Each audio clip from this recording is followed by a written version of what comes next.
जो स्टाफ है उनको,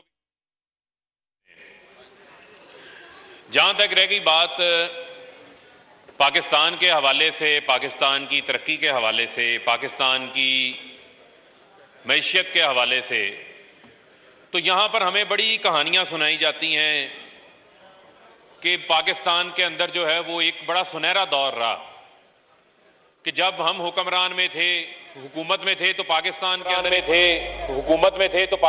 अंदर एक बड़ा सुनहरा दौर था। पाकिस्तान के अंदर जो है वो दूध और शहद की जो है वो नहरें बही जा रही थी। तो मैं उसके ऊपर कुछ बताना चाहता हूं कि हमें बार बार ये ताना दिया जाता है, जब हम हुकूमत में आए तो हमें ये कहना शुरू कर दिया गया कि ये IMF में नहीं जा रहे। हम जब IMF के पास चले गए तो इन्होंने कहा ये PTI IMF बन गई है। और जब हम IMF के साथ आज बेहतर हालात के बाद जब हम उनके साथ निगोशिएट कर रहे हैं, गुफ्तगू कर रहे हैं, बराह रास्त टैक्सेस ना लगाने के हवाले से, बिजली की कीमतों को ना बढ़ाने के हवाले से, तो यहां से इनके इंटेलेक्चुअल डिसऑनेस्ट उठते हैं। वो कहते हैं जी IMF का प्रोग्राम सस्पेंड हो गया है। वो पहले आप फैसला कर लें कि IMF अच्छी चीज है या IMF बुरी चीज है, आप लोगों ने करना क्या है। ये मेरे पास लिस्ट पड़ी है स्पीकर साहब, अगर मैं ये बयान करूं तो 8 बार पीपल्स पार्टी जो है वो 72 से 73 से लेकर 8 बार पीपल्स पार्टी जो है वो IMF के पास गई है। PMLN 90 की दिहाई से लेकर 2013 से ऑनवर्ड IMF के पास गई है। 3 बार PMLN IMF के पास गई है। तो अगर IMF के पास जाने की जरूरत नहीं थी और इतना ही सुनहरा दौर था, इतने अच्छे हालात थे, तो पीपल्स पार्टी को 8 बार IMF जाने की क्या जरूरत पड़ी। पीपल्स नून लीग को 3 बार IMF के पास जाने की क्या जरूरत पड़ी। आप IMF के पास ना जाते। वो जो 90 की दिहाई जो एक सुनहरी दौर की कहानी हमें सुनाई जाती है, वो सुनहरी दौर जो है वो पाकिस्तान के लिए सुनहरी दौर नहीं था। वो सुनहरी दौर जो था वो शरीफ खानदान के लिए सुनहरी दौर था। एक एवन फील्ड में महलात बना रहा था और एक पीपल्स पार्टी जो है वो सरे महल में महलात बना रही थी। ये इनके लिए सुनहरी दौर था। पाकिस्तान के लिए तो कोई सुनहरी दौर नहीं था। ये 88 से लेकर मेरे पास 99 का 10 से 11 साल का फिस्कल जो डेफिसिट है उसका रिकॉर्ड है। ये ऑन एवरेज 7 से 8% बनता है। उस दौर में ना हमारे ऊपर, मुल्क के ऊपर इतने कर्जे थे, ना उस दौर के अंदर जो है वो हमारे ऊपर, उस मुल्क दौर के अंदर कोई बड़ी बड़ी सूद की कीमतें अदा करनी थी।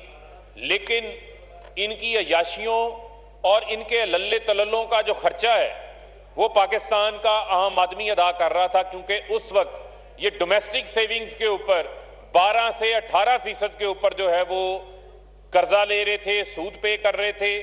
और आज वही वजह है कि पाकिस्तान को जो हमारा फिजिकल डेफिसिट है उसमें इस साल हमें 3000 अरब रुपया जो है वो सूद की मद के अंदर जो है वो अदा करना है।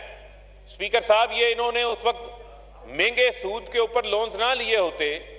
जो महंगे लोन्स ले रहे थे उसको किस तरीके से लूटा जा रहा था, क्योंकि मनी लॉन्ड्रिंग हो रही थी और महंगे सूद के जरिए, महंगे कर्जों के जरिए इनकी करप्शन को फाइनेंस किया जा रहा था, पाकिस्तान किकबैक्स को फाइनेंस किया जा रहा था। पाकिस्तान के अंदर जो है वो कोई बेहतरी उसके अंदर से नहीं आ रही थी। और इसी तरीके से अगर आज मैं चलूं इस बात को लेके, तो हमें ये बार बार जो कहते हैं, आज अगर IMF की बात करें हम, तो हमारे पास IMF ने टारगेट रखा था GDP ग्रोथ का 1.5%। हम 1.5% से आज हम अल्हम्दुलिल्लाह 4% के ऊपर जाएंगे इंशाल्लाह। हमें टैक्स कलेक्शन का जो टारगेट मिला, जो वो मिला 4690 का, इंशाल्लाह हम 4700 से ऊपर जाएंगे। और टैक्स के हवाले से भी, टैक्स कलेक्शन के हवाले से भी इनको हम सरप्राइज करेंगे। इसी तरीके से करंट अकाउंट, हमें IMF की प्रोजेक्शन थी कि $7.5 अरब होगा। यहां पर जो करंट अकाउंट है वो $800 मिलियन से सरप्लस है। तो IMF के तो तमाम जो बड़े मेन टारगेट्स हैं, फॉरेन रिजर्व्स का जो टारगेट था उसको भी हमने अचीव किया। तो उन तमाम टारगेट्स को तो हम अचीव कर बैठे हैं। आज अगर हम उनके साथ निगोशिएट करना चाहते हैं, इनकी तरह नहीं है कि हाथ बांधकर सर झुकाकर जो बात आती थी, जो पर्ची आती थी वो मान ली जाती थी।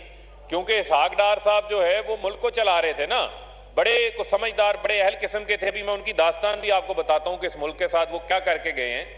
आप देखें कि इस जीडीपी ग्रोथ के पीछे वजीर आजम इमरान खान की 3 साल की शब रोज की मेहनत शामिल है। वो वजीर आजम इमरान खान जो अपने पेट के ऊपर पत्थर बांधते हैं। अभी एक साबका वजीर रेलवे यहां पर तकरीर फरमा रहे थे, पता नहीं कैसे कर लेते हैं, मैं तो हैरान हूं।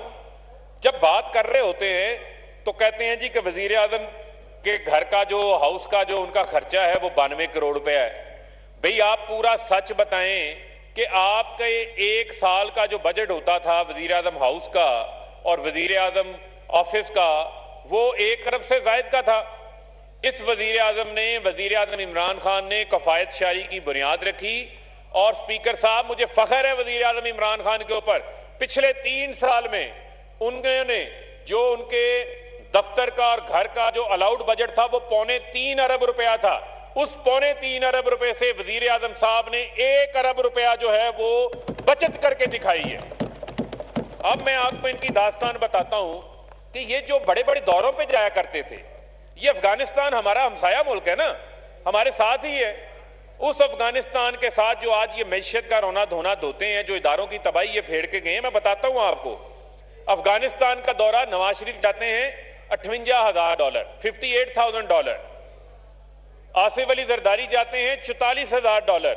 वजीर आजम इमरान खान साहब जाते हैं, वही अफगानिस्तान है, डॉलर का रेट भी बड़ा होता है, तब सब चीजें होती हैं, वो $9600 के अंदर वो दौरा करते हैं। ये अमेरिका जाते हैं, जरदारी साहब जाते हैं 7.5 लाख में वही दौरा करते हैं।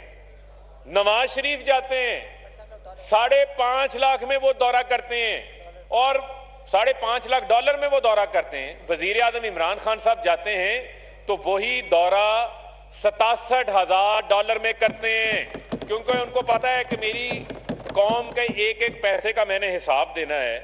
डेवस माशाल्लाह जाते हैं नवाज शरीफ साहब, स्विट्जरलैंड जाते हैं, वहां पे पहाड़ियां देखने, वहां पर ठंडी हवा खाने, क्योंकि बाकी तो पर्चियां उनकी घूम जाती हैं, उन्हें पता तो होता नहीं क्या बात करनी थी। तो नवाज शरीफ साहब जाते हैं $7,60,000, गिलानी साहब गए $4.5 लाख। वजीर आजम इमरान खान साहब जाते हैं वही स्विट्जरलैंड के अंदर वर्ल्ड इकोनॉमिक फोरम पे जाते हैं, $52,000 के अंदर वो दौरा करके आते हैं। ये है वो वजीर आजम जिनका कोई कैंप ऑफिस नहीं है, जिनके लिए हेलीकॉप्टरों में बिरयानियां, लस्सियां और जो है वो करेले कीमे पक के मरी नहीं जाया करते थे। ये वो वजीर आजम है जो वजीर आजम ने 100 से जायद पनाहगाहें उन लोगों के लिए बनाई हैं जो रात को खुले आसमान तले सोते थे।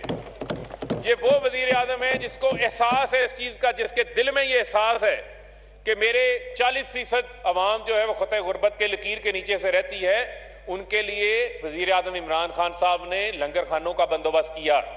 वो एहसास प्रोग्राम, जिस एहसास प्रोग्राम पे माले मुफ्त दिले बेरहम बने हुए थे, 8.5 लाख लोग इनके बैठे वहां पर गोश्त पैसा ले रहे थे। उस एहसास प्रोग्राम की पीपल्स पार्टी के दौर में जो बजट है ना, ये जो बार बार बिशप की हमें बातें सुनाते हैं, 70 अरब रुपया था। नून लीग के दौर में 2018 में जब ये गए हैं तो 121 अरब था। आज का वजीर आजम जिसके दिल में मजदूर का एहसास है, जिसके दिल में जो स्टंटिंग ग्रोथ वाले बच्चे हैं उनका एहसास है, जो तालीम हासिल करना चाहते हैं आला उनका एहसास है, इस वजीर आजम के दिल के अंदर बुढ़ी खवातीन के लिए एहसास है, उन खवातीन के लिए एहसास है जो बेवाएं हैं, यतीमों के लिए एहसास है। वजीर आजम इमरान खान एहसास के बजट को 121 अरब से 260 अरब रुपए के ऊपर लेके गए हैं। बड़ी बड़ी ज़राअत की बातें हो रही थी। थोड़ी देर पहले मुझे पता चला कि यहां पर ज़राअत के हवाले से बड़ा दुख दर्द दिखाया जा रहा था। इनका 5 साला दौर एवरेज ग्रोथ क्रॉप्स के अंदर कितनी थी? सिर्फ 0.69%। 0.69%। एग्रीकल्चर ग्रोथ इनके दौर में नेगेटिव थी। आज हमें यह कह रहे हैं कि जी वजीर आजम साहब फूड सिक्योरिटी की क्यों बात कर रहे हैं? आज अगर कह रहे हैं कि जनाब अगर 22% गन्ना बढ़ा 22% गन्ना बढ़ने से जो काश्तकार है गन्ने का, उसको 100 अरब रुपया इजाफी मिला है। जो गंदम की स्पोर्ट प्राइस बढ़ाने से जो 7% गंदम की क्रॉप के अंदर इजाफा हुआ, उससे उसको 500 अरब रुपया इजाफा मिला है। आपको किसान को 1100 अरब रुपया इजाफी मिला है। आप ये तासुब की ऐनक जो है वो उतार के तो देखें, आपको नजर आएगा कि किसान खुशहाल हुआ है। जो कहते हैं किसान खुशहाल नहीं हुआ, उनकी शुगर मिलों का आलम यह था कि उनकी शुगर मिलों के अंदर पुलिस भेज के गन्ना चोरी करवाया जाता था। गन्ने के किसान को 180 रुपए रेट होता था, उसको नाक से लकीरें निकलवाकर बदकिस्मती के साथ उसको 100 रुपया 80 रुपए मन के रेट से पैसे दिए जाते थे।